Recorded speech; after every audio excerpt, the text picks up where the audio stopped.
Best vastu tips. घरे सप्ताह को थरे निहाती कुकुल झुणा देवा शुभ हुए। प्रत्येक गुरुवार दिन तुलसी गछरे क्षीर चढ़ाइबा उचित।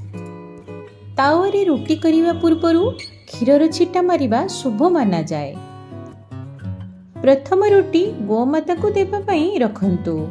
घरर 3टी द्वार गोटे रेखारे हेबा उचित नुहे। सुखिला बासी फूल घरे रखिबा उचित नुहे।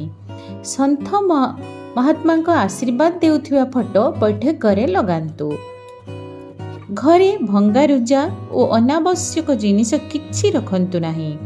घरर दक्षिण पूर्व दिगर कोणरे सबुजिमा पूर्ण चित्र लगांतु। घरे पानी टप टप पड़ुथिबा नल को शीघ्र ठीक करिबा उचित। घरे गोल आसबाब पत्र रखिले शुभ। घरे तुलसी गछ पूर्व दिगरे किंबा पूजास्थान पाखापाखि रखंतु। यह बहुत शुभ बोली पुराण रे वर्णित। जय श्री कृष्ण।